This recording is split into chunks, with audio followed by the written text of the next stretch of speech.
Ruth, ¿qué tal? ¿Nos escuchas? Voy a iniciar tu audio. Sí, te escucho. Buenas noches.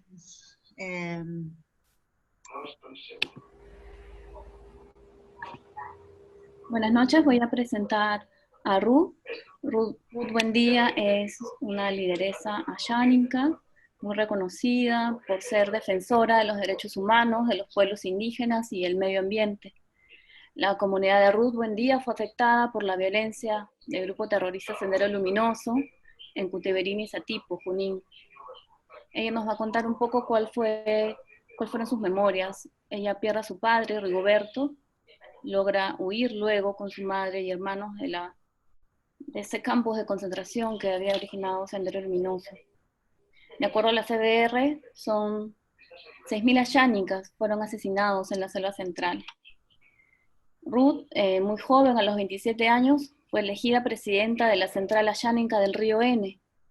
Sería la primera mujer en ocupar ese cargo. En el año 2014 recibió el premio medioambiental Goldman por su trayectoria en la defensa de los derechos de los pueblos indígenas. Actualmente ella es secretaria de la Asociación Interétnica de Desarrollo de la Selva Peruana, AEDC. Ruth, muchas gracias por estar aquí.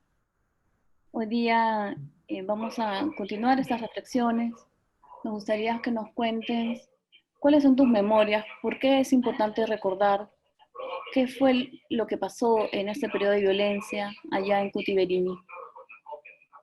Sí, buenas noches con todo, Annalise, Rodrigo, con todo tu equipo que está acompañándote, que se hace esta reunión. Sí, es cierto que la historia que he venido así, que me ha tocado a mí desde 12 años, perdí mi padre.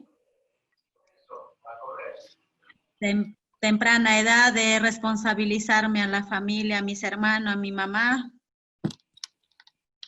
como lo contabas, ¿no? Como le contabas también que nos escapamos del sendero luminoso al bosque, después del bosque al base militar. De base militar mi madre nos trae, después de unos 6 meses, nos trae a la ciudad de Satipo. Para nosotros, para mí como Ashaninka Sanori, que hablaba Ashaninka nada más, es muy difícil estar en una ciudad donde no habla tu idioma o tu lengua materna, que no se le entiende. Y me encontraba, pues, tengo que aprenderlo rápidamente. Ahora yo estoy hablando casi fluidezmente el idioma español. Sin embargo, en la historia que hemos venido, que he venido afrontando, no solamente en mí, en mi historia, también lo ha pasado otras hermanas, hermanos, jóvenes contemporáneas de mi persona o más bebitos más menor que yo. Entonces, hemos vivido muchas veces, pero con esta contemporánea de mi persona y siempre hemos tenido presente, hasta ahora lo tenemos presente en nuestras comunidades, que no debería volver de nuevo esta experiencia que hemos pasado, ¿no? Perdí mi padre en ese momento cuando ingresó los grupos terroristas en la comunidad, a saquearle a la comunidad Cutiberini, a saquearle su tienda, saquearle su puesto de salud, y pues a saquearle las casas del misionero, que aquel tiempo, que paz descanse también, su parroquia y su casa, el padre Mariano Gañón. Padre Mariano Gañón tenía visitas en ese momento. Tenía ahí a un belgicano que se llama, sigue viviendo también el señor, Lucas Adins. Era belgicano. Y también se encontraba en esa misión, en la misión estaba un hermano indígena, que estaba estudiando de formación de docente bilingüe en aquel momento. Y pues ahí lo tomaron, lo presionaron, sacaron todo, ¿no?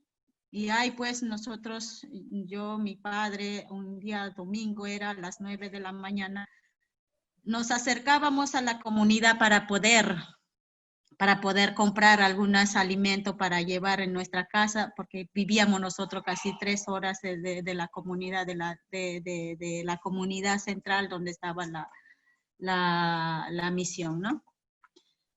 Ha sido esta experiencia muy difícil. ¿Me escucha? ¿Me escuchan?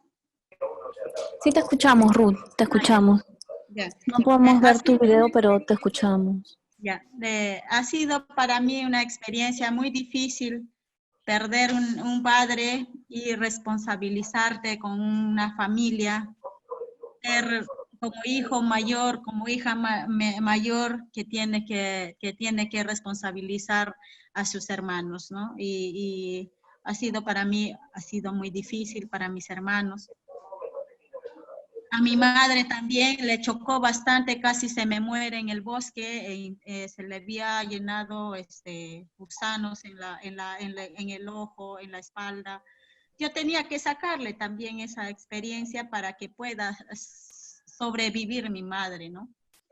Cargando, para salir del bosque, tenía que cargarle a mi madre hasta la playa, hasta una casa retirada donde estaba abandonada de mis hermanos indígenas que se han escapado, ¿no? Sí, mi mamá pues era pues hueso y pellejo que estaban. Pero en una canasta le he traído a mi madre. Como también en la cultura ashánica, muchas niñas cargamos yuca para poder traer para comer. Y eso le hice un ejemplo a mi madre, le dije, te cargo mamá, te cargo para llevarte donde podamos salir. Y mi madre dijo que ya estamos, nos hemos ido, alcanzamos. Y mis pequeños hermanos tenía pues 9 años, 6 años, otro tenía 7 años, otro 3 pequeños, ¿no? Y pues yo tenía que responsabilizar para buscar comida. Para buscar comida, alimentarle a mis hermanos, tenía que ir a pescar en el río, buscar yuca donde ha habido chacras abandonadas, comer raíces, tumbar árboles, por ejemplo, el camona, un palmiche, un palma que tenía que tumbarle con una hacha que no tenía filo. Y como tenía poca fuerza de 12 años, le he empezado a cortarle desde las 6 de la mañana y tenía que salir, terminar, tumbarle a partir de las 12 del mediodía, ¿no?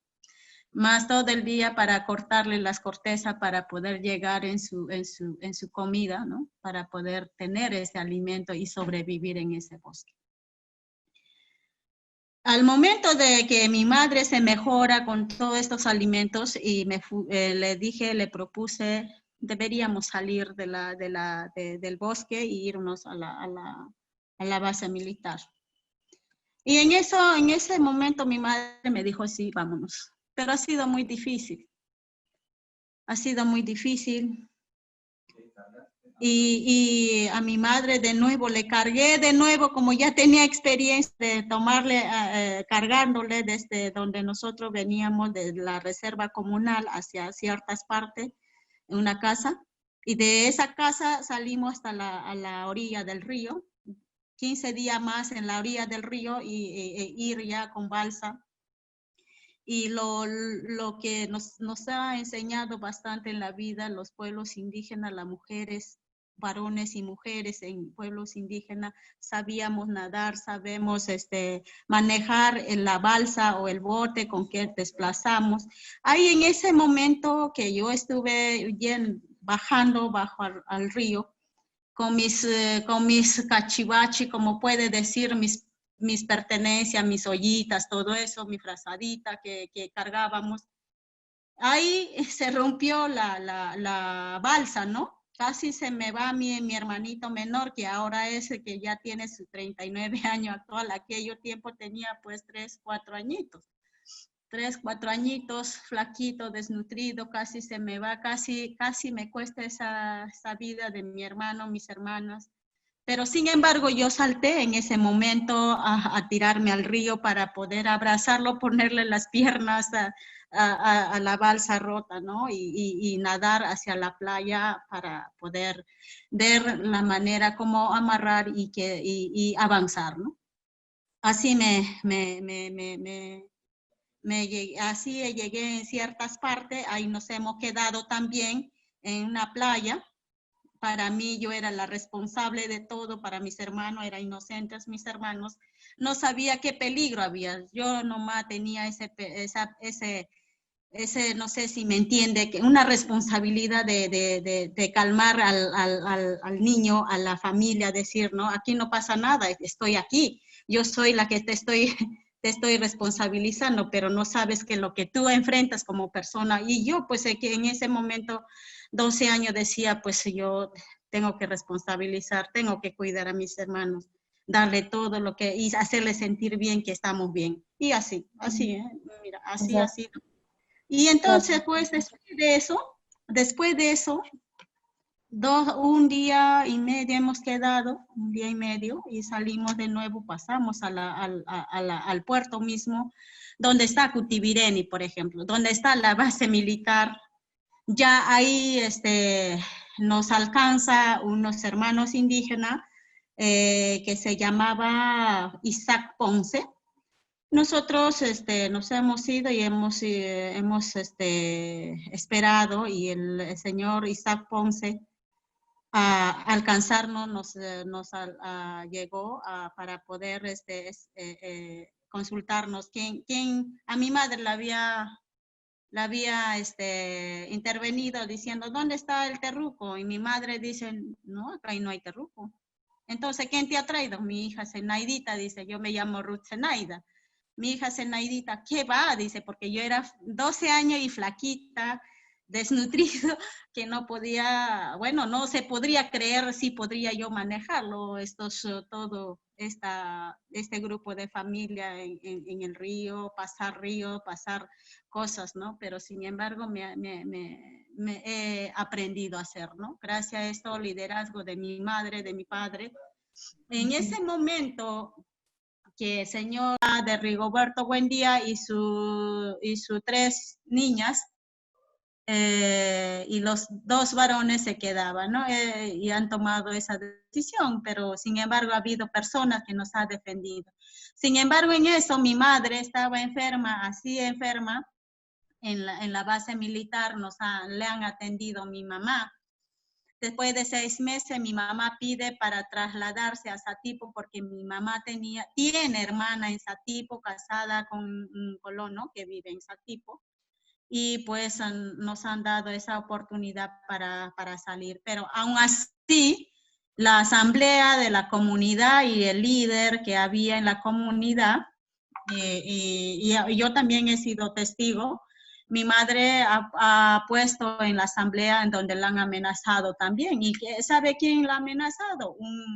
Su propio ahijado, por ejemplo. Para nosotros o para ustedes también dirá, pues tener un ahijado es un delito, amenazar, ¿no? Eso aquello tiempo, ¿no?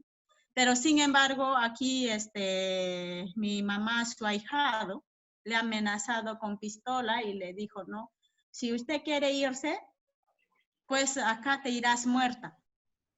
Y mi mamá le contestó, ¿y por qué? ¿Y por qué me tiene que quedar o por qué me tiene que amenazar? Porque yo tengo que irme aquí de esta comunidad porque tengo familiar en Satipo. Entonces, esta persona, pues mi mamá también habló muy fuertemente diciendo, mira, en esta comunidad es cierto en la cultura no hay solidaridad, nadie me atiende como yo tenía a mi esposo, pero en esta vez yo tengo que irme a ese tipo. Si quieres matarme, mátame ahorita con toda mi familia, mis hijas. Y yo pues ahí atrás de ella, de eso aprendí de ser lideresa, en enfrentar las cosas, ¿no? Donde en el momento que debería ser, tienes que responder. Entonces, en esta Ruth, parte para mí ha sido muy difícil. ujú. Sí, comprendemos, ha sido muy doloroso los hechos que has vivido y todo lo que nos cuentas, tus memorias, que también son muy importantes y forman parte ya de la memoria de nuestro país, ¿no? Como tú mencionas hace un momento, son muchos los pueblos y son muchas las familias que tuvieron que huir, ¿no? Y pasar estos episodios tan dolorosos. Vamos a continuar con los siguientes ponentes, ahora con Roger Santos, y luego vamos a hacer otra ronda más de preguntas y trataremos de un poco medir los tiempos para que todos podamos tener la oportunidad de contar. Santos, nosotros tenemos un video que grabaste el año pasado en el lugar de la memoria a propósito de la conmemoración de, de los sucesos que acontecieron con tu papá y tú decidiste entregarnos la máquina de escribir de Martín. Desde el área de comunicación nos van a apoyar transmitiendo el video.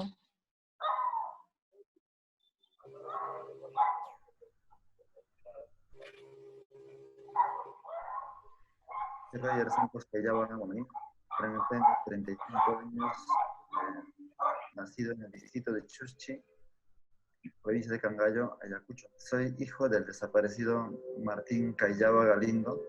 Los pocos recuerdos que yo tengo con mi papá es que juntaba en casa a sus ahijados y le gustaba cocinar con sus ahijados.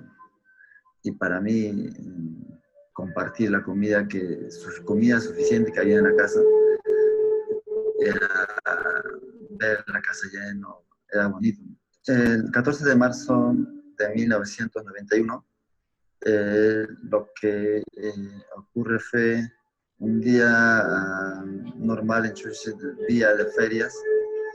Llegan la patrulla del cuartel de base de Pampa Cangallo, una patrulla.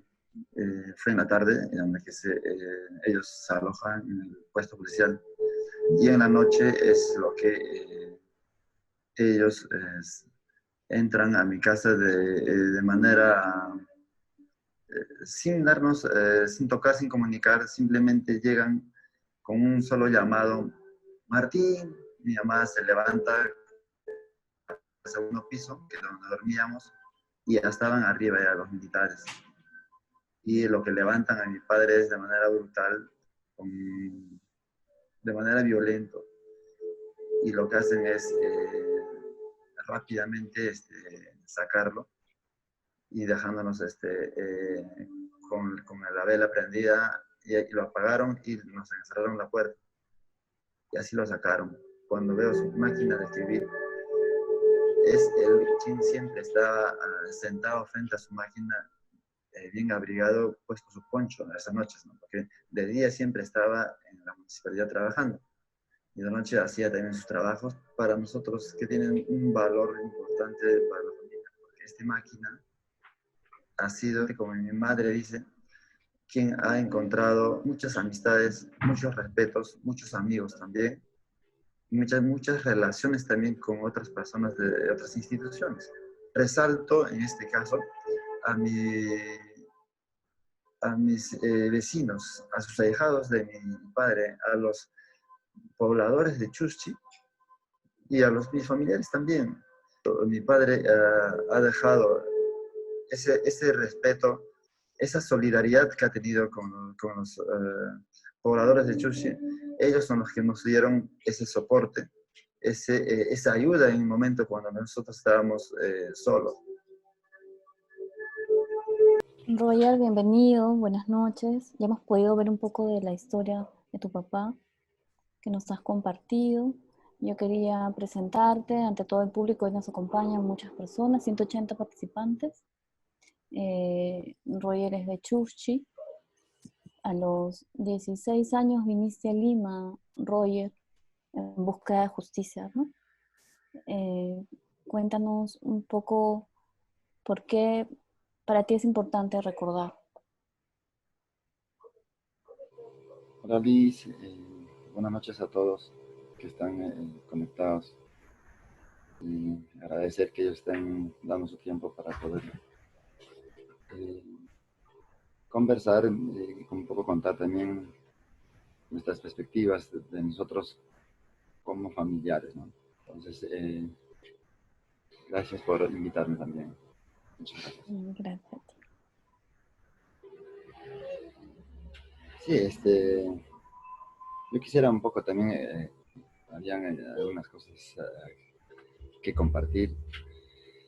Al respecto, que a mí me gustaría a estas alturas conversar es sobre las reparaciones simbólicas que hace el Estado. Qué tan efecto positivo es para los familiares, para las víctimas y para los familiares de las víctimas. Yo en este caso yo podría compartir, claro que sí es muy importante, porque nosotros como familiares tenemos que conmemorar, tenemos que recordar, tenemos que hacer desde esas actividades también, hacer conocer a la comunidad, a todos los jóvenes, a todas las personas que desean conocer nuestra historia. Pero lo que a mí me preocupa es a la forma que realiza el Estado de hacer sobre lo que es la reparación simbólica. Parece que no está funcionando. Yo les puedo compartir un poco sobre la propia experiencia que ha sucedido hace poco en el mes de diciembre del año pasado, en el mismo distrito de Chuschi. Pues el Ministerio de Justicia lo realizó, por ejemplo, como una estatua o como un pirámides o espacio de memoria que lo llamaron, donde que los familiares ni siquiera sabíamos, nunca participamos en las iniciativas de qué cosa queríamos, por ejemplo, los familiares, de que cómo debería ser. Entonces,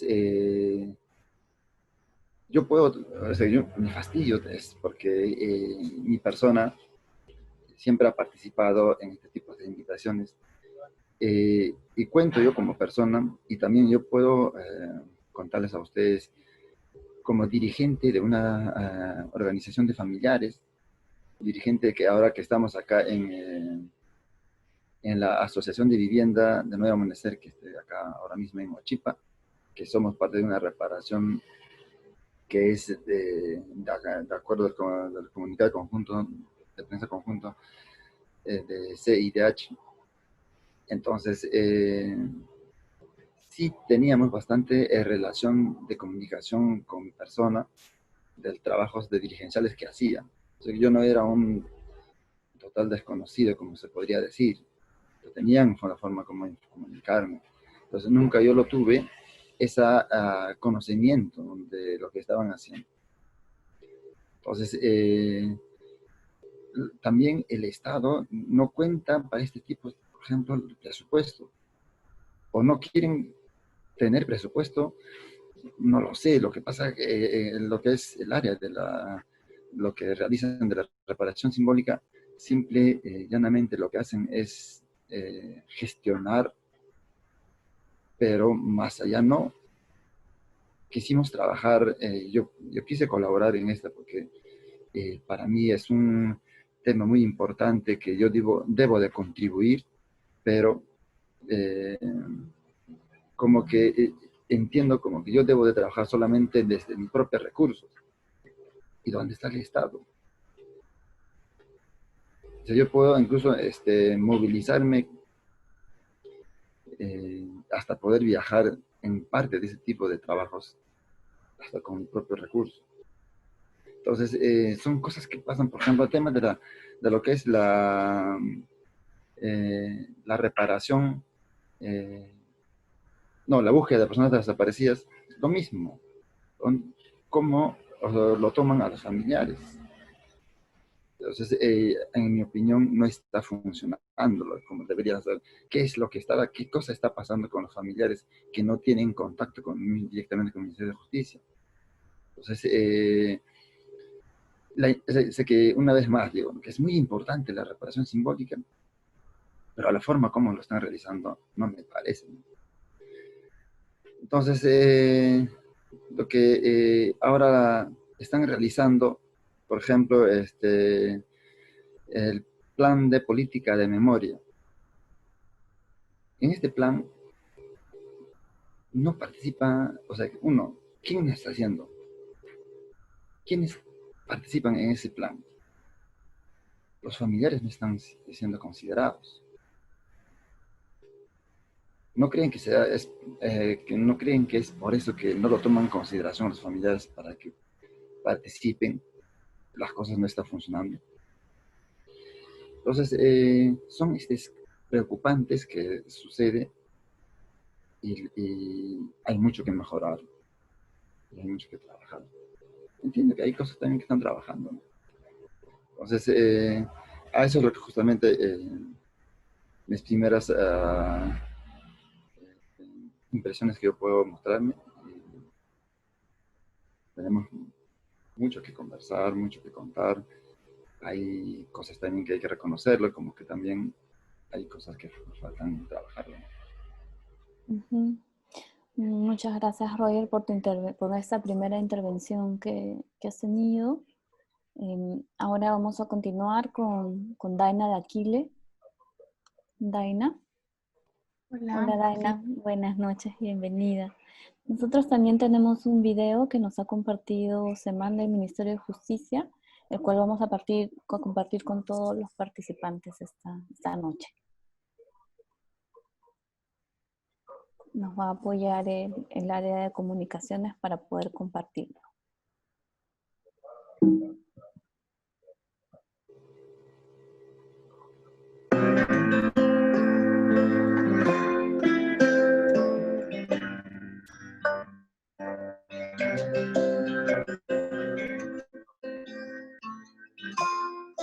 Una de las cosas que admiro mucho en mi mamá es de haber sido autodidacta. Recuerdo claramente cómo comenzó, yo era pequeña y ella se sentaba delante de su máquina de escribir y taca, taca, taca, taca, taca, taca, taca, escribía rapidísimo. Tanto ella como mi papá nos enseñaron a respetar a todas las personas y a valorar toda la diversidad que tenemos en este país. Otra de las cosas que admiro de mi mamá es cómo investigaba, viajaba a los lugares, tanto donde estuvieran los científicos, o tal vez ingenieros, o tal vez la comunidad, y se quedaba ahí. Ya habiéndolo palpado en persona, recién se iba a Lima y redactaba los textos de los diferentes temas que había aprendido durante su estadía ahí. Me acuerdo uno de nuestros primeros viajes que fuimos en bus. En esa época no habían las carreteras que hay ahora, los buses tan modernos que tenemos ahora. Y así ella fue y aprendiendo también tanto a investigar como a viajar. Iba a cualquier lado y llegaba donde tenía que llegar, llegaba. O sea,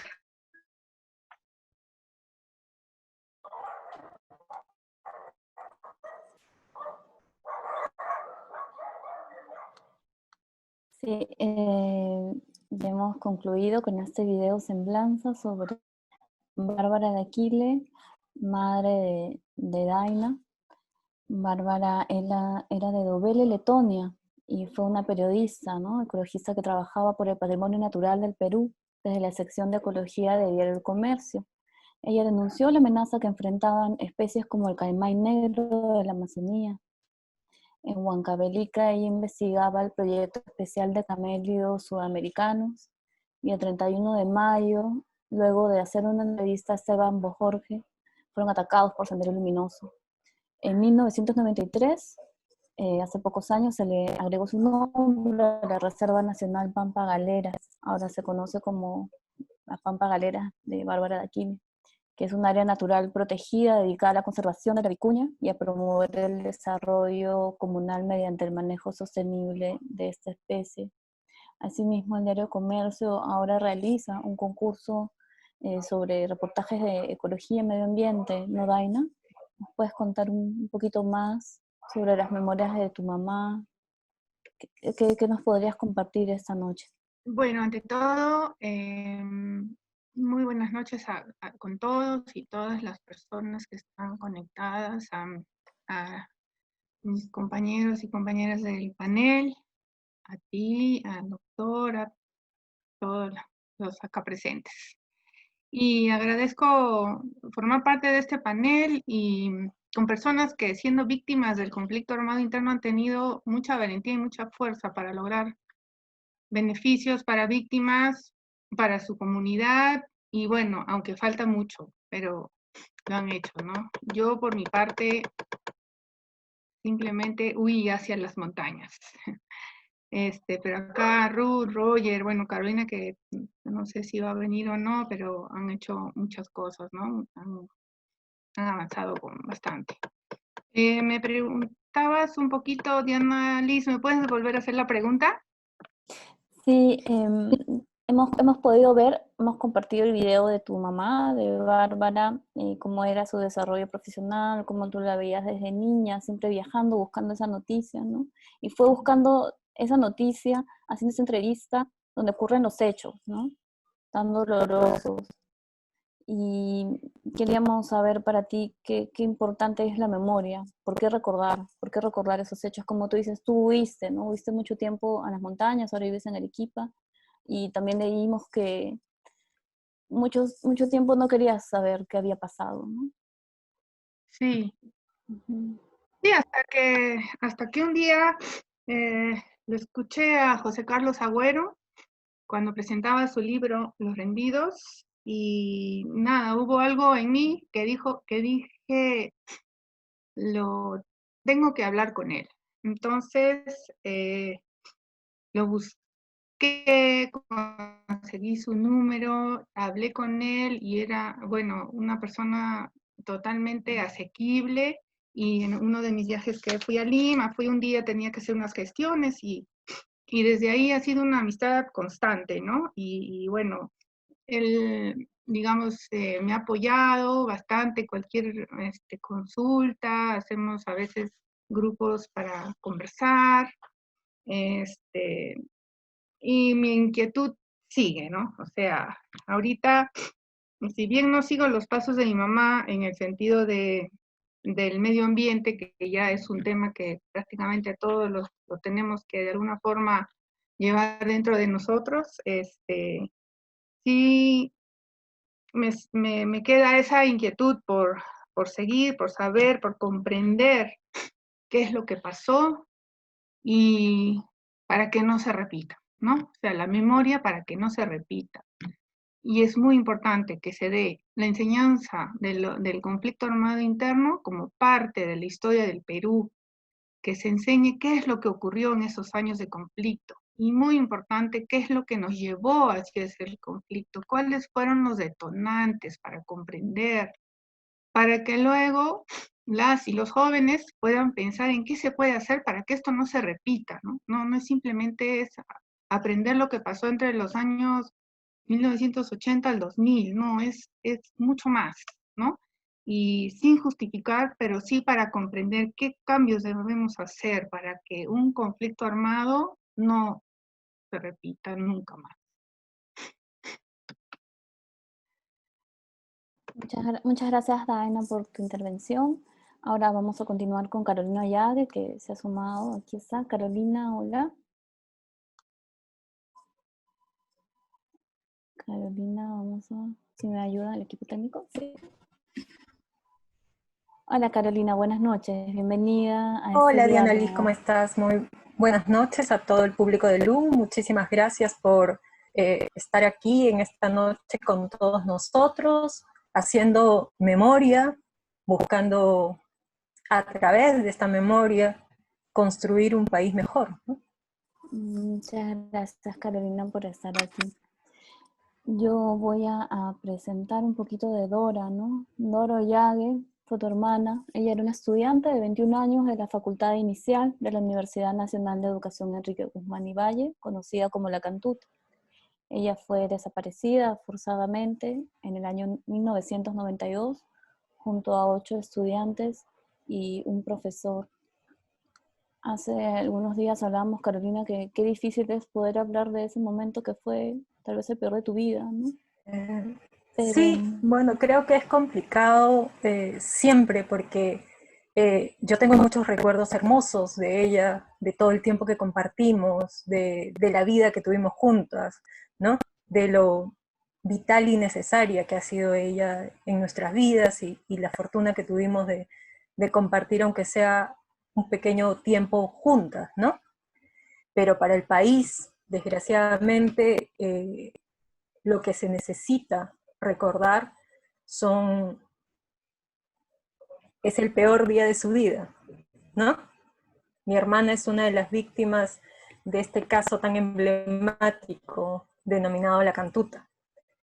Este hecho ocurrió la madrugada del 18 de julio de 1992, donde 9 estudiantes y un profesor de la Universidad Nacional Enrique Guzmán y Valle, La Cantuta, fueron secuestrados, torturados, ejecutados extrajudicialmente, calcinados y desaparecidos en varias fosas clandestinas. El crimen fue ejecutado por un escuadrón de la muerte denominado Destacamento Colina, un grupo de aniquilamiento conformado por miembros en servicio activo del Servicio de Inteligencia del Ejército del Perú. El Destacamento Colina era el brazo armado del aparato organizado de poder creado por Alberto Fujimori dentro de la estructura del Estado y financiado con recursos públicos. El operativo en la Universidad La Cantuta no fue una respuesta a ningún acto previo. Estuvo diseñado y sobrepresupuestado con meses de anterioridad, no para pacificar el país, sino para satisfacer la avaricia de la dictadura, que vio en este modus operandi una forma eficaz de engrosar sus cuentas personales. Esta es la verdad establecida en las múltiples sentencias judiciales que los familiares del profesor y de los estudiantes de la Universidad de La Cantuta hemos logrado a lo largo de casi 28 años de búsqueda de justicia y de la verdad, porque eso es lo que se necesitaba, que la verdad quedara sentada y expresa, ¿no? Yo creo que a estas alturas justamente, o sea, no hay me parece o no me parece. La verdad se ha establecido a través de los hechos y las confesiones de hecho de cada uno de los criminales que cometieron los delitos, ¿no? Y ya han sido sumados a las sentencias, ya no hay más instancia a la cual revocar, ¿no?, la verdad establecida. Sí, Carolina, muchas gracias por compartirnos tu testimonio. Es muy valioso para nosotros, 40 años después de Sendero Luminoso, del ataque a las ánforas de Chuchi, recordar todos estos años lo que ha pasado, ¿no? Se generó esta violencia en el país. Sí, claro, o sea, yo creo que, por ejemplo, o sea, bueno, yo no había nacido cuando sucedió lo de las ánforas de Tutsi, pero es increíble cómo todos estos años de indiferencia, ¿no? Porque hubiera una inacción del Estado, que en el inicio se dijera que fueron avigeos, que no se tomaran las medidas pertinentes, ¿no? Hoy tal vez con los años es más fácil poder decir qué se debió hacer, cómo se debió actuar, ¿no? Porque las medidas represivas que sufrió toda la población vulnerable en las zonas altoandinas, ¿no? Ha sido terrible, y hasta el día de hoy, ¿no? Porque eso lo vemos a través de los múltiples procesos de justicia, donde personas que aún siguen buscando a sus seres queridos, tienen que venir a la ciudad, tienen que venir a la capital, tienen que venir a Lima a seguir procesos de justicia. O sea, mientras no pasó aquí, ¿no? No hubo una respuesta del Estado peruano a hacerle frente a estos criminales. Cuando uno quiere minimizar a veces un problema por querer decir que hago las cosas bien, terminas dejando que es como una bola de nieve, ¿no? Se haga más grande, más grande, más grande, y termina por explotar en la cantidad de miles de peruanos que fueron forzados a dejar este mundo y que nos hacen falta. Hay miles de familias que siguen esperando a sus desaparecidos, ¿no? Y esto es lo que nos debe llevar a pensar, ¿no? Justamente por esto, por ejemplo, es importante la memoria, ¿no? Porque esta intolerancia, esta indiferencia, o sea, yo era una niña, inclusive cuando le pasó esto a mi hermana, ¿no? Y, o sea, cuando uno va aprendiendo y va viendo qué es lo que tú dices, cómo es que fue posible tanta indiferencia ante tanto crimen cometido durante el conflicto armado interno. Si nos daban cuenta de una miseria humana, o sea, y negar, o sea, que estos hechos sucedieran, es negarle la existencia a compatriotas nuestros, ¿no? Entonces, ¿por qué recordar? Que es parte de la pregunta en este recordar, porque cada una de estas personas que fue forzada a partir, se le arrancó la dignidad. Son personas a las que se les quitó el derecho mínimo que nos da la calidad de ser humanos. Nosotros nos diferenciamos del resto de especies por nuestra capacidad de poder despedir a los muertos. Ese es una de las primeras pautas evolutivas. El descubrimiento del fuego y la capacidad de enterrar a nuestros muertos. Y no fuimos capaces de eso como sociedad. No fue capaz el Estado de darles, les arrancó ese derecho. Entonces, debemos recordar, ¿para qué? Para dignificarlos, porque como sociedad, al ser indiferentes ante la muerte, tenemos que recuperar esa humanidad perdida y tenemos que garantizar la no repetición de estos actos lesivos a la humanidad. Cada acto de memoria que hacemos tiene un gran poder simbólico para las familias, pero sobre todo para las víctimas.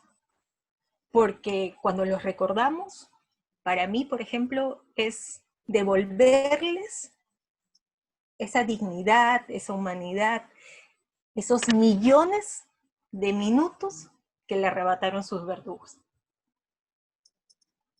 Que esas muertes no fueron en vano, que si hay algo que podemos hacer tras todo este horror, es aprender las lecciones.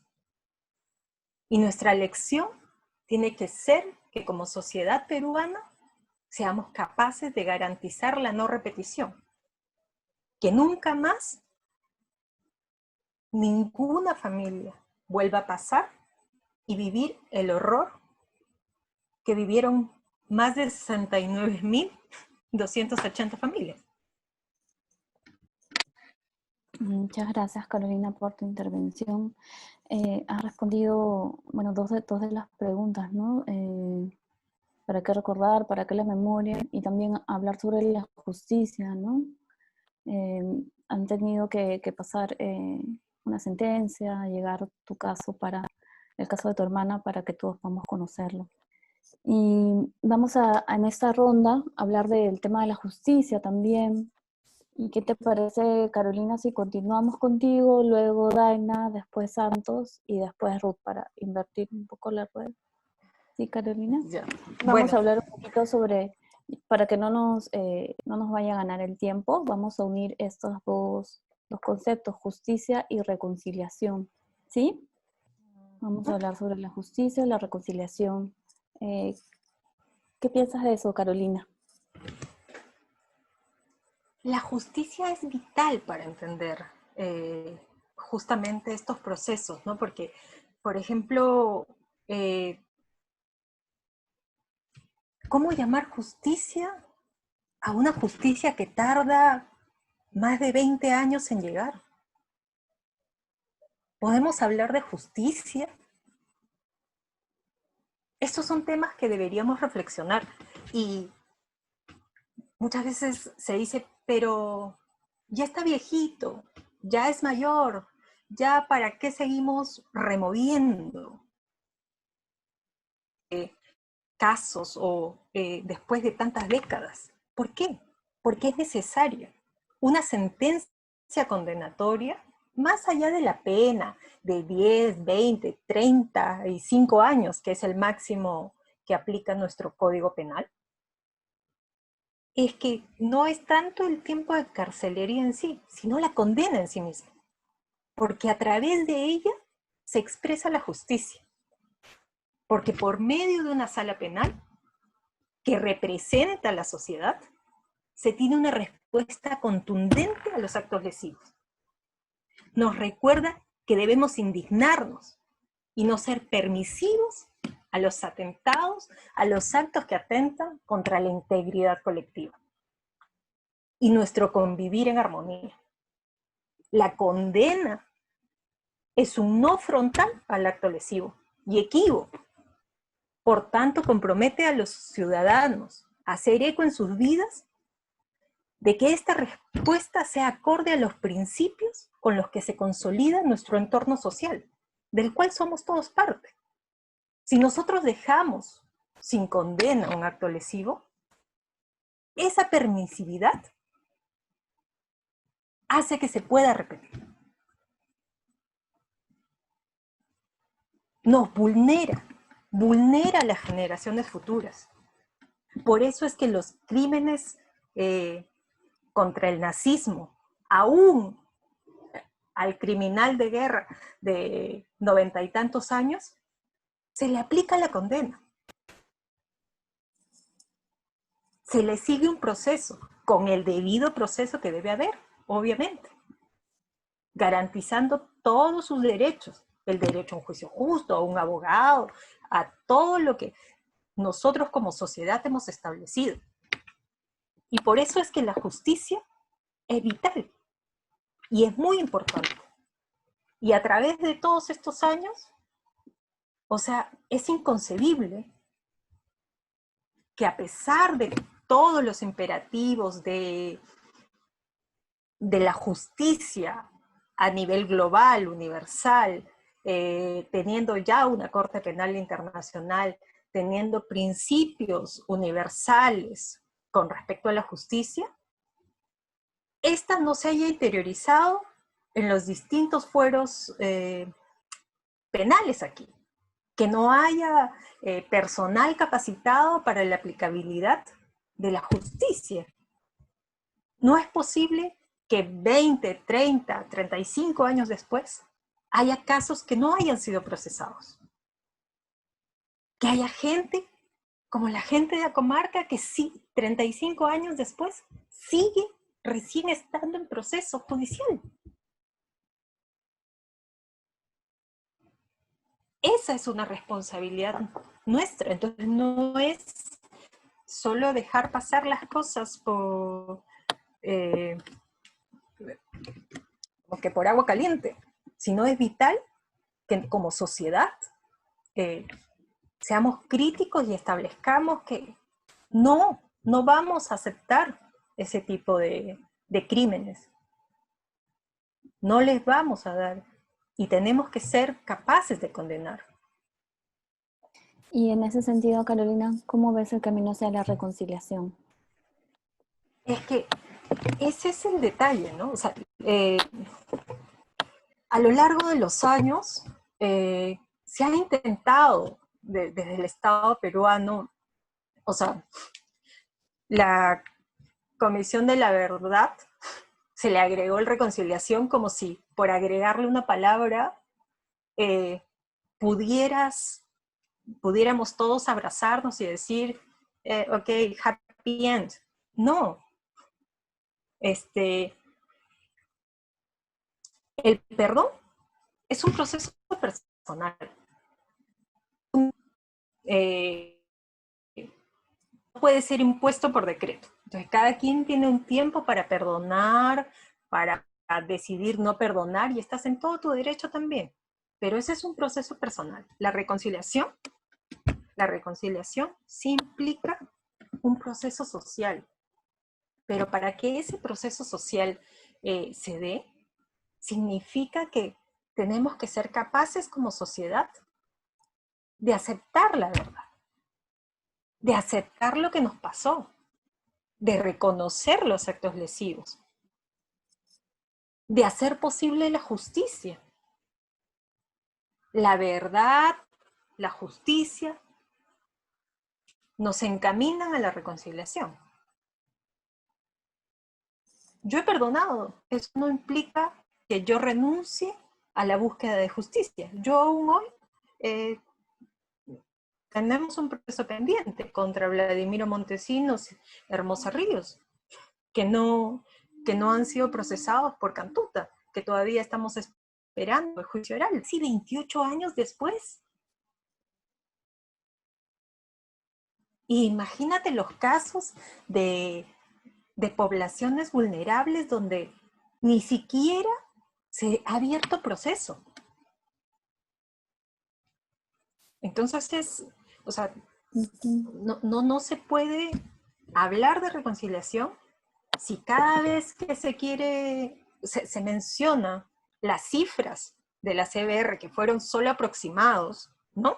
Porque hoy, por ejemplo, mientras la CBR decía que habían solo 8.000 desaparecidos, hoy el Registro Nacional de Desaparecidos da cuenta de más de 20.000. Entonces, cuando no se quiere hablar de números, cuando queremos negar la existencia del otro, porque ya pasó hace mucho, ¿no? Entonces, si no aceptamos la verdad y no queremos que llegue la justicia, difícilmente podremos construir un camino a la reconciliación. Y construir ese camino a la reconciliación implica también reflexionar y interiorizar como sociedad las lecciones aprendidas de todo esto. Porque los eventos nefastos, malos en la vida, tienen que dejarnos lecciones para la no repetición. Muchas gracias, Carolina. Ahora vamos a continuar con Daina Daquile. Las mismas preguntas, hablaremos sobre justicia y reconciliación. ¿Qué significan estos dos conceptos para ti?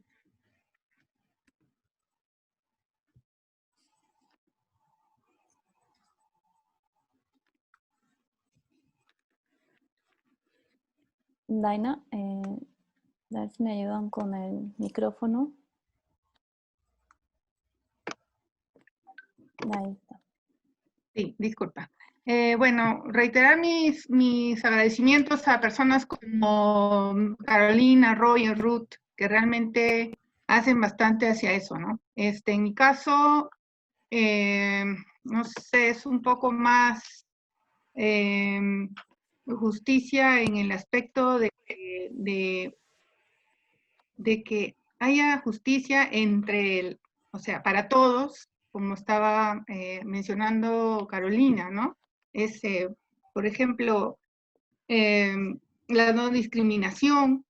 No estamos en un tiempo para dividir, ¿no? La gente con los que tienen los derechos o los que no lo tienen, las heridas están ahí. Somos un país pluricultural y todo lo que conlleva esa diversidad cultural con idiomas, etnias diversas, etcétera. Entonces, yo voy más por ese lado, pero sí sé que todo lo que ha dicho Carolina es así, ¿no? En el caso de reconciliación, o sea, deberíamos hablar primero de conciliar, ¿no? Reconciliación significa que antes estábamos conciliados.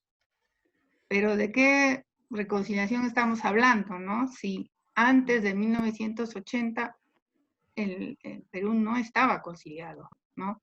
Entonces, el alto porcentaje de centralismo, inequidad en cuanto a justicia, salud, educación, es lo que nos ha llevado al conflicto armado interno. Ahora, no, eso no es por justificar, sino es que hay que comprender por qué es que sucedió, ¿no? Para que esto no vuelva a ocurrir.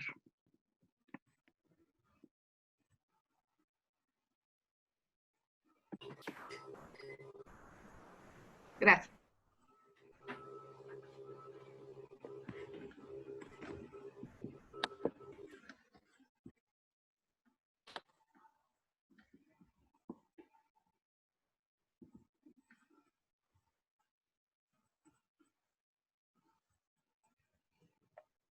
Dania, no te escucho.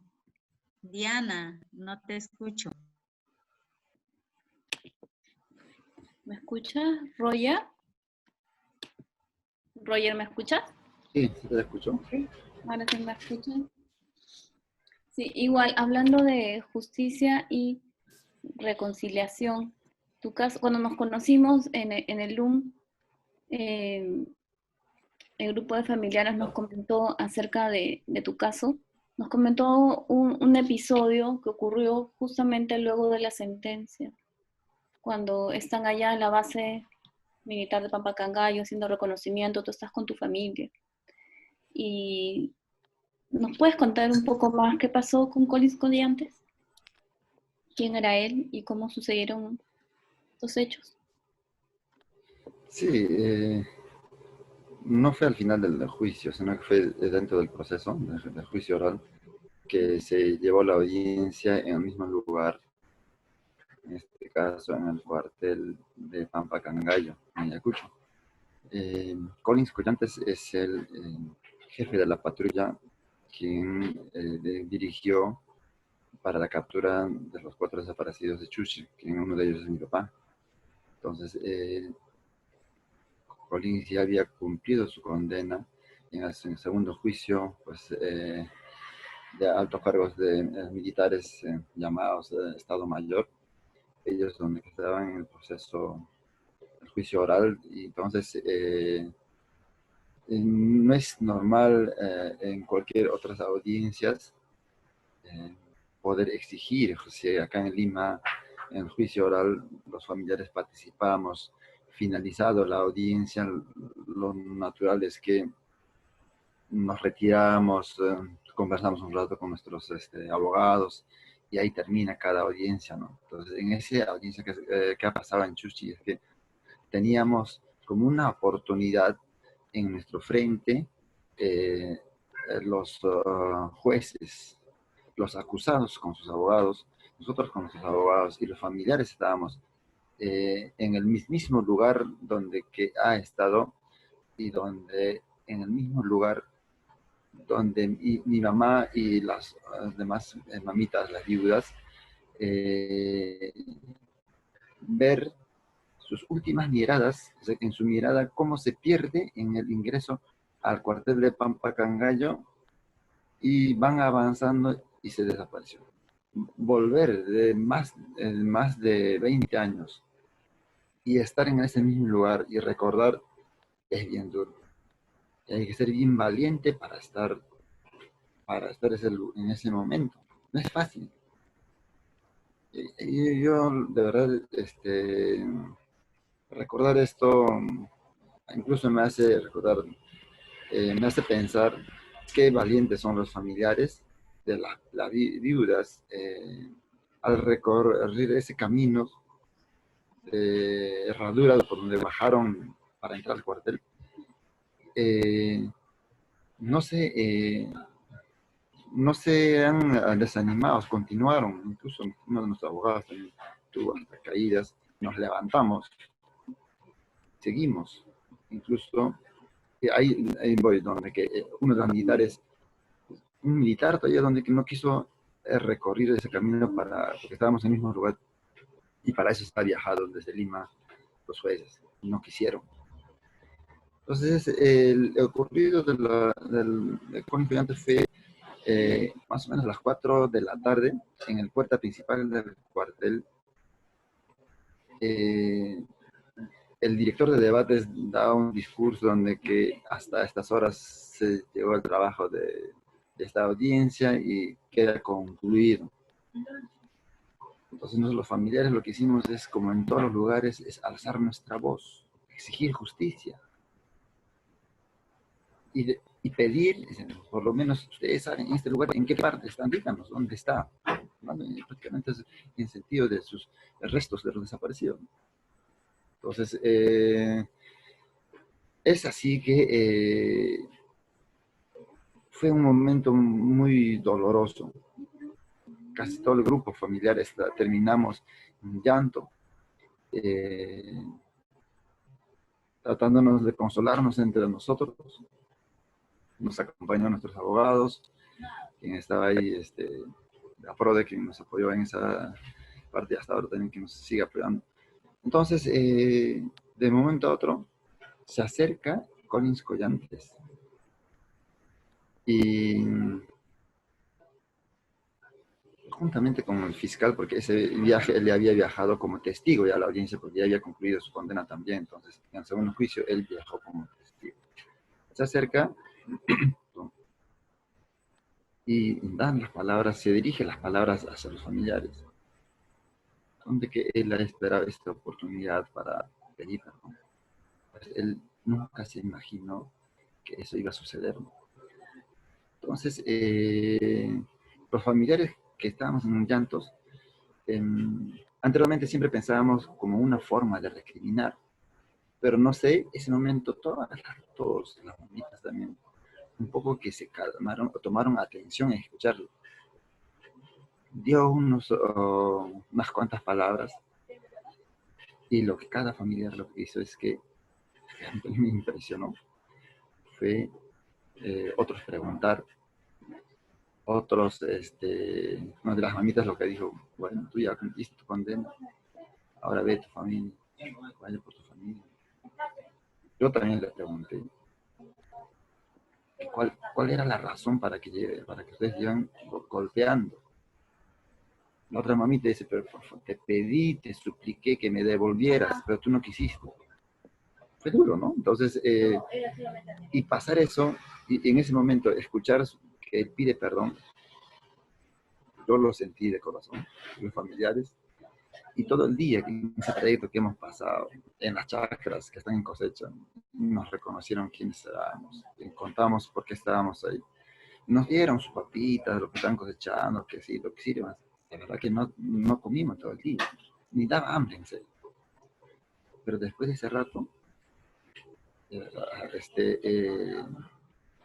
todos comimos las papitas. En el retorno, siempre era en ese murmullo de hablar cómo nos irá, qué dirá, ojalá que nos cuente, ojalá digan en qué sitio está. Siempre eso era hablar en ese tipo de audiencias. Las familiares siempre se preguntan, ojalá en esta audiencia que digan dónde está. El interés no solamente es buscar la condena carcelaria de los acusados, sino que el interés también de querer saber dónde está el resto de nuestros familiares desaparecidos. Entonces, en ese finalizar de lo que ha sucedido en Pampa Cangallo, yo lo vi a mi mamá, a tu mamita también, para el retorno a Ayacucho, descansar. Pudimos dormir. Había esa preocupación, como que dice, ¿cómo vamos a salir y volver? Había como ese momento, como un consuelo, sentir. Entonces, sí, eso es lo que yo lo resalto, sí es importante también la iniciativa de los perpetradores también que den su parte. De verdad, yo saludo el gran gesto que él ha tomado en militar. ¿Y por qué no tantos otros militares pueden hacerlo? En vez de refugiarse, esconderse, burlarse en plena audiencias también, cosas que hacen. Nosotros los familiares lo conocemos, qué burlas nosotros lo sentimos. Sus propios familiares también cómo nos tratan de toda la vida, siempre en ese cruce de familiares, en los juicios, de todo el terruqueo. De verdad, yo ya me escucho mil veces ya conmigo. De verdad, son cosas que pasan, ¿no? Pero hay otros familiares también, choca también, no es bonito que te digan así, ¿no? Entonces, por ejemplo, parte de la reconciliación nos puede servir también que ellos colaboren en esa lucha que hacemos los familiares, buscar el resto de los familiares. Ahora que hay plan de la Dirección General de Búsqueda de Personas Desaparecidas, mi opinión siempre ha sido, ¿por qué ellos no de manera anónima, por lo menos, que digan dónde están las personas, en qué lugar? Pues eso sería gran ayuda para los familiares que seguimos luchando. Eso sería el tema de lo que es lo que nos ha sucedido en Pampacanay. Gracias, Roger. Muchas gracias por tu testimonio. Entonces, sí es importante perdonar. Tú perdonaste a Colis Collantes, pero todavía falta mucho más, ¿no? Es importante para todos los familiares de víctimas de desaparición poder saber dónde están, ¿no? Dónde están sus familiares. Y ahora continuamos con Ruth. Ruth, ¿me puedes escuchar? Sí, te escucho, Annalise. Hola, Ruth. Queríamos saber si podías encender tu video para poder verte. ¿Ahora? Sí, te vemos. Muy bien. Gracias. Qué bonito poder verte así. Sí, hola a todos. Sí, hola otra vez. Y bueno, el diálogo va avanzando, Laura también, entonces hemos unido estos dos conceptos, justicia y reconciliación. ¿Cómo ve el pueblo asháninka ese camino? ¿Cómo está actualmente el pueblo allá? ¿Cómo percibes? ¿Cuál es su perspectiva como víctima y como lideresa? Bien. Sí, como te comentaba antes, ha habido víctimas y también la que han participado, todavía hay dolor. Hay dolor en el corazón, los recuerdos de la familia, de la que ha pasado, que hemos pasado también en esta historia. Si bien los pueblos indígenas en la selva central hasta ahorita seguimos esperando que se tiene que haber justicia, pero muchas veces no llega. Que podemos hacer nosotros, hemos estado viendo que cada lucha que los pueblos indígenas que hemos estado haciendo, a veces hemos olvidado el recuerdo que hemos vivido.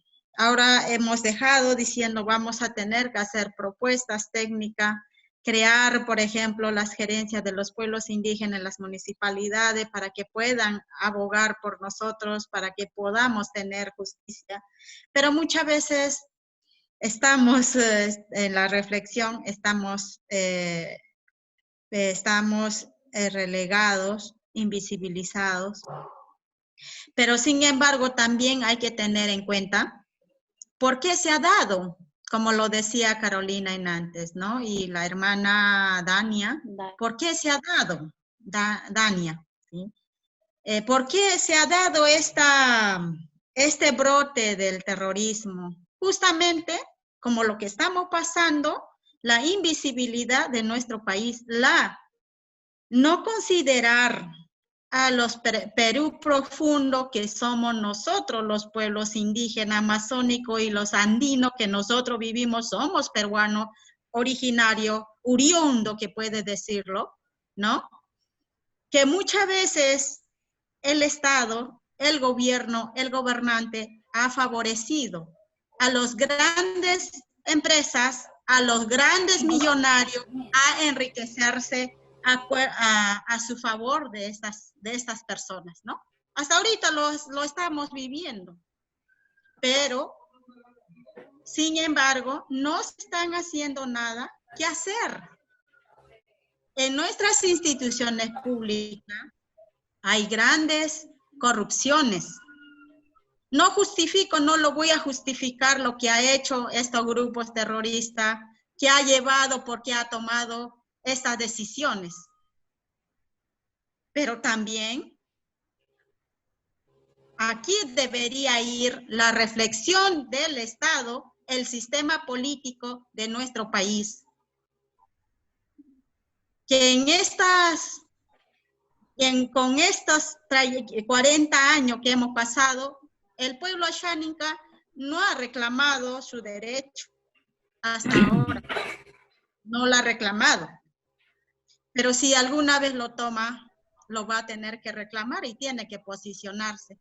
Pero muchas veces acá el Estado peruano en el sistema, por ejemplo, hasta ahora hemos estado viendo, está invisibilizado de los pueblos indígenas en los programas, por ejemplo, ¿no?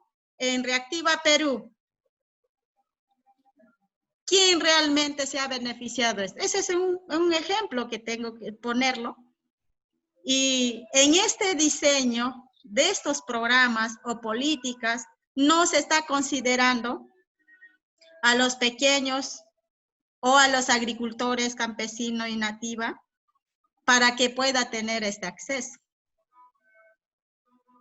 Segundo, que para mí el perdón tiene que traducirse en que debería traducirse en atenciones, por ejemplo, en educación de calidad, infraestructura, tener acceso a servicio básico en nuestras comunidades, pero de calidad.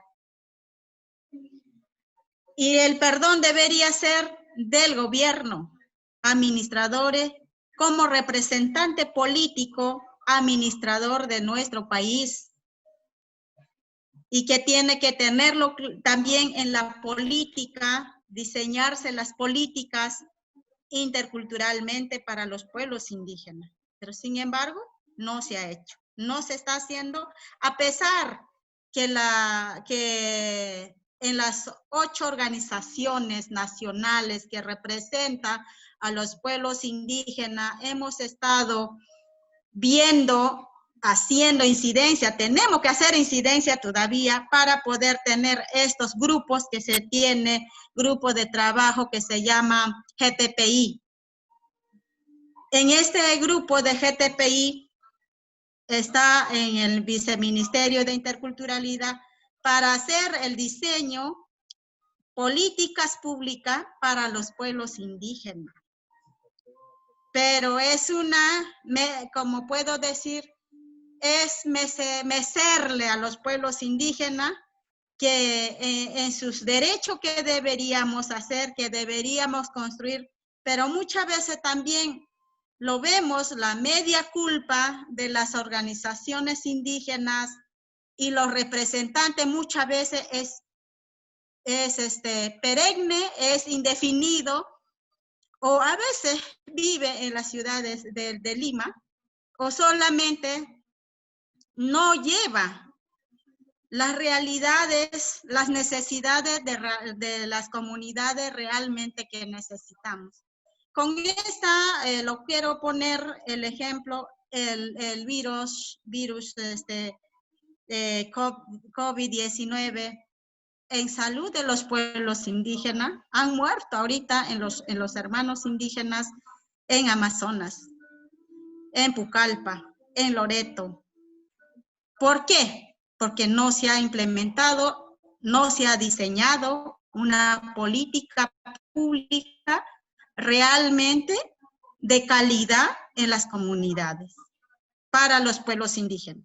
En la selva central lo mismo pasa que con la descentralización de los gobiernos regionales, muchas veces estas coordinaciones que hacemos el viceministerio de Cultura supuestamente pasa los fondos en los gobiernos locales o gobiernos regionales, gobiernos locales, pero muchas veces el sistema no permite, no es la interculturalidad o no conoce, a pesar que todo aquí en la selva central, nuestros hermanos indígenas llegan a ser autoridades, alcaldes, regidores, que debería diseñar, que sabe la realidad.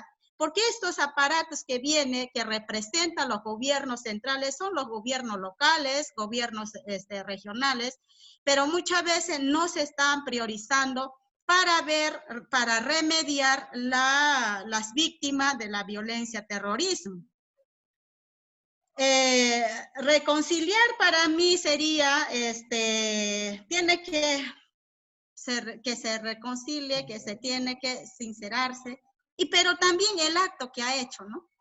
Que se tiene que castigar, como lo dice la hermana Carolina, tiene que castigarse, se tiene que llegar, pero también el sistema justicia en nuestro país es lento, es corrupta, y muchas veces también llega la corrupción en los pequeños, en la familia, en las autoridades, en los regidores, en la policía, en los serenazgos, en todo llega esta corrupción.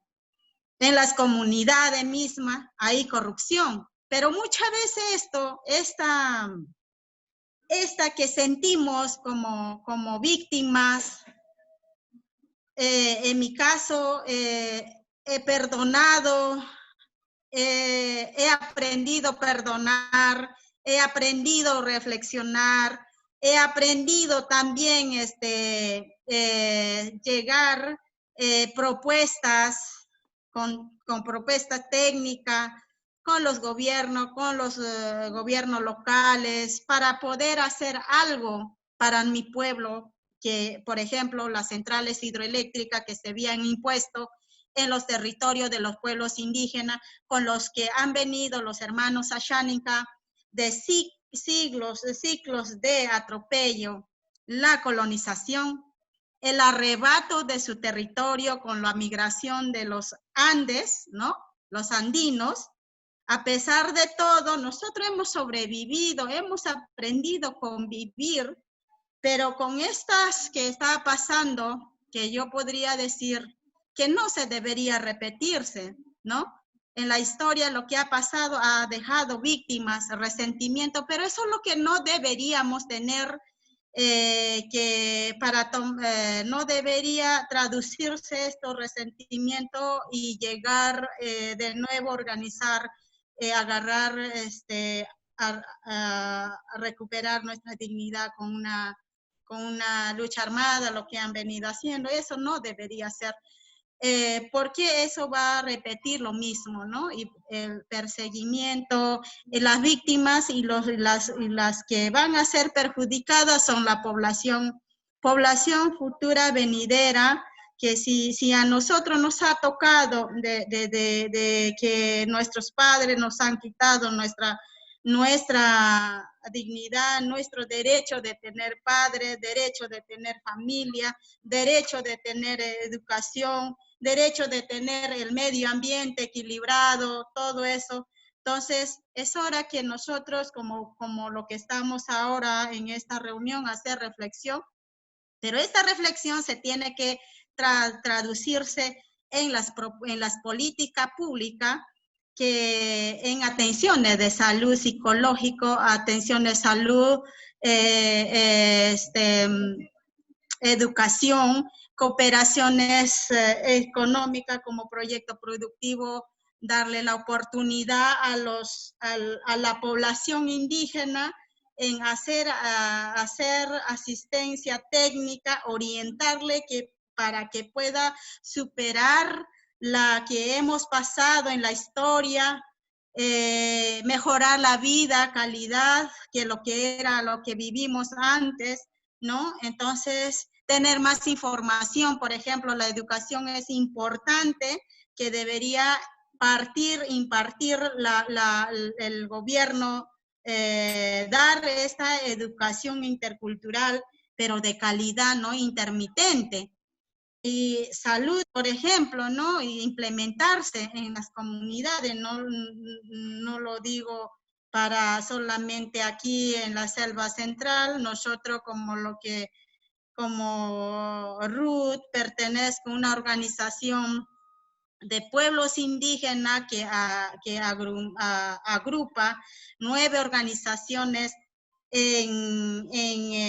organizaciones en diferentes departamentos, por ejemplo, Ucayali, Loreto, Amazonas, San Martín, Selva Central mismo, ¿no? Entonces, muchas veces me ha enseñado a mí en la trayectoria, la historia que he tenido, que he adquirido, la experiencia, es ver que por la población indígena deben tener la justicia en educación, salud de calidad.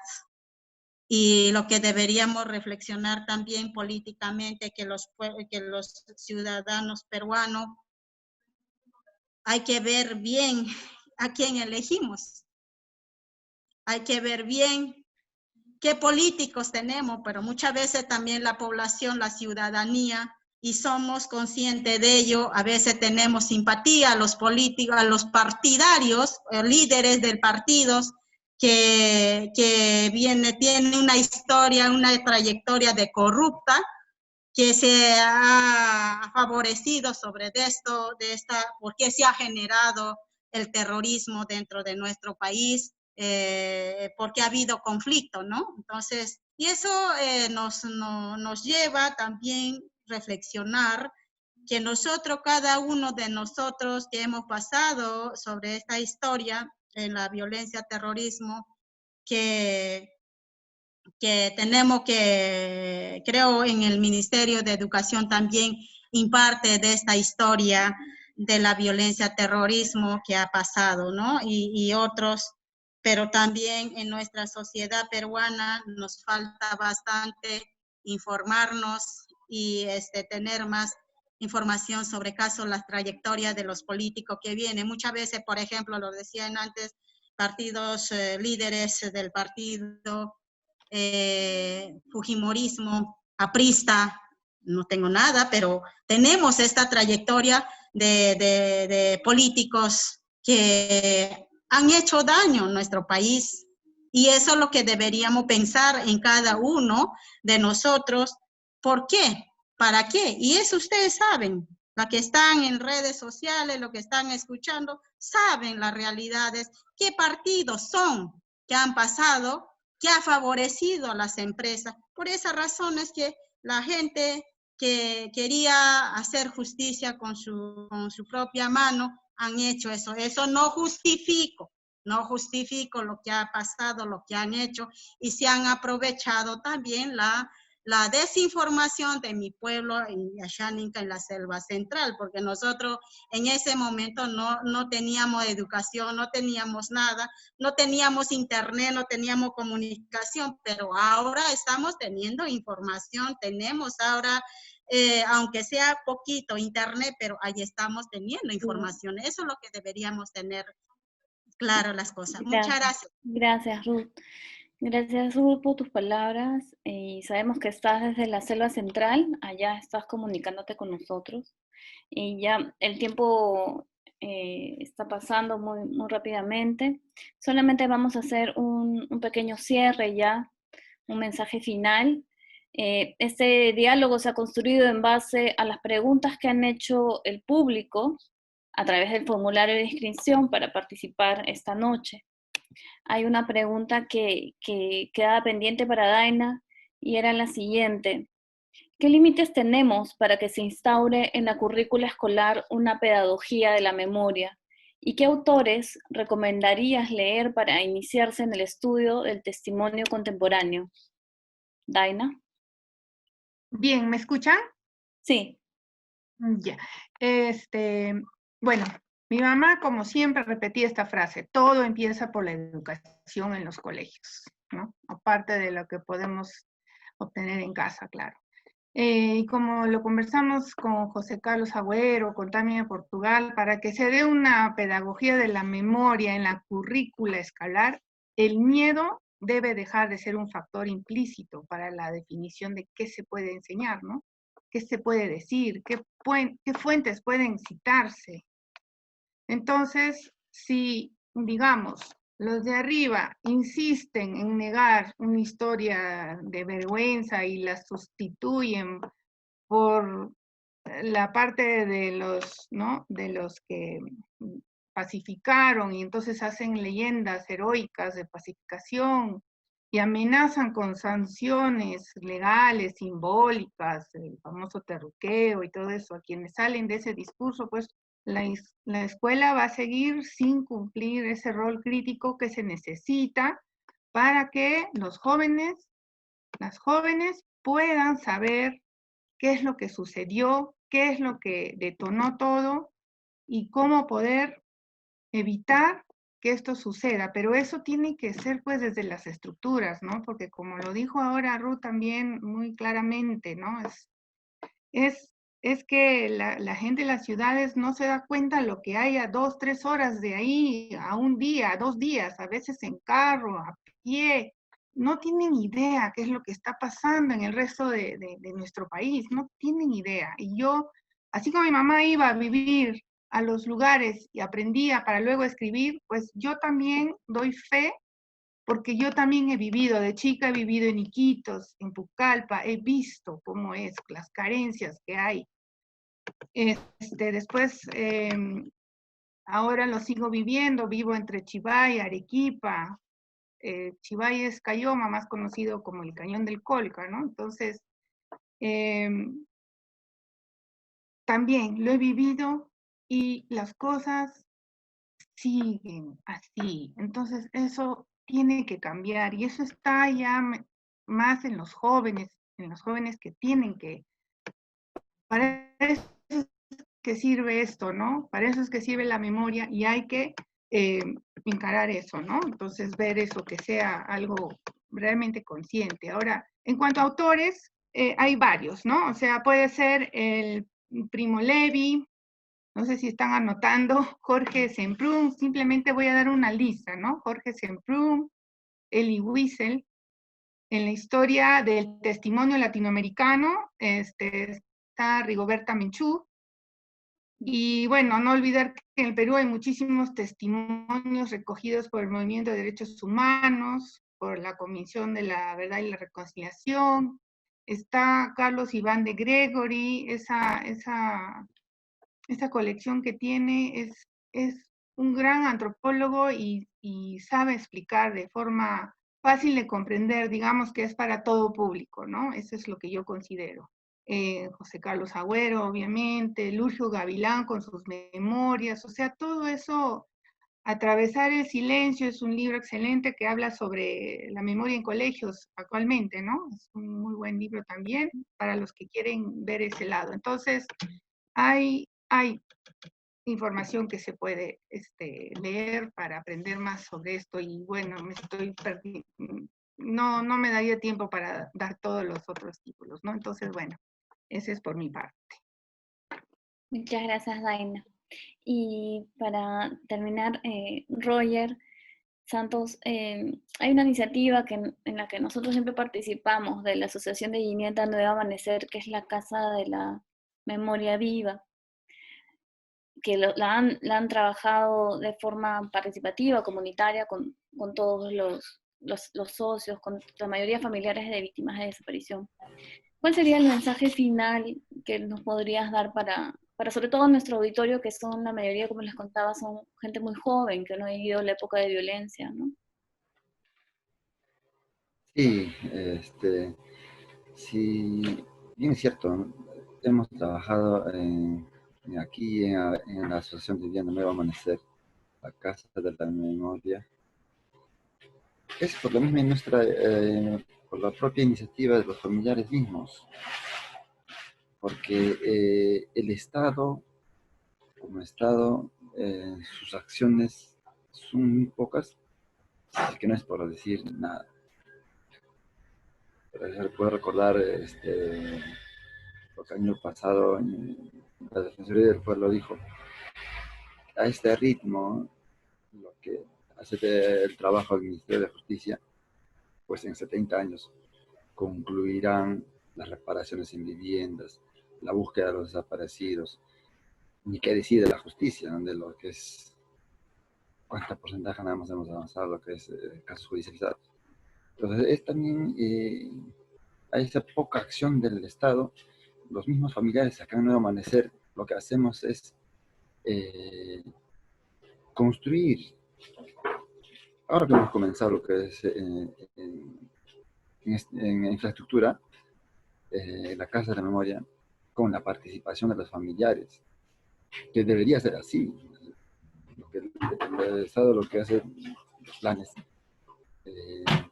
siempre debería ser de esa manera. No lo sé, por eso insisto en plan de política de memoria.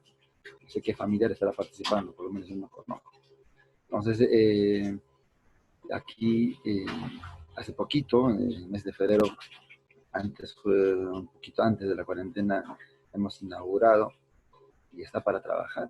Y la diferencia también es que aquí pueden encontrarlos directos a las mismas personas que podemos contar la historia de lo que pasó en nuestro país, que es totalmente diferente a lo que es leer, que también es muy bueno, leer o escuchar, pero en este caso, escuchar directamente de las mismas personas.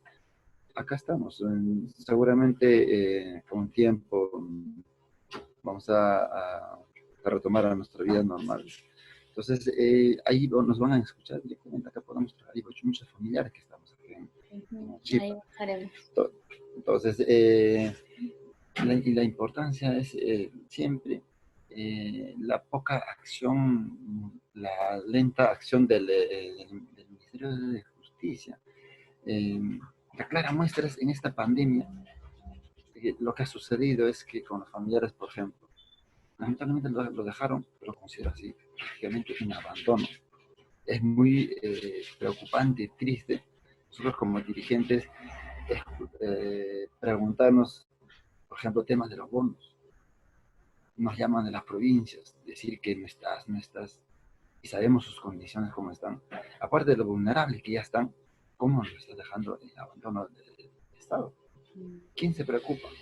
¿Cuántos años ya han pasado? Siguen en lucha, muchos incluso ya se están muriendo, enfermos. Y a eso es lo que justamente también está demostrado que en esta pandemia los abandonó a las familiares. Entonces, les invito para que ustedes también, todos los que nos están escuchando, ya en los próximos meses, no lo sabemos hasta cuándo estaremos con este problema del virus, nos pueden visitar acá a la Asociación Divino Nuevo Amanecer, y así conocernos y contarles también. Gracias, Roger. Muchas gracias. Yo me despido. Gracias por invitarme y a todos los que están participando. Les agradezco su permanencia. Gracias, Roger. Y finalmente, Carolina, unas palabras finales para poder concluir el diálogo de esta noche.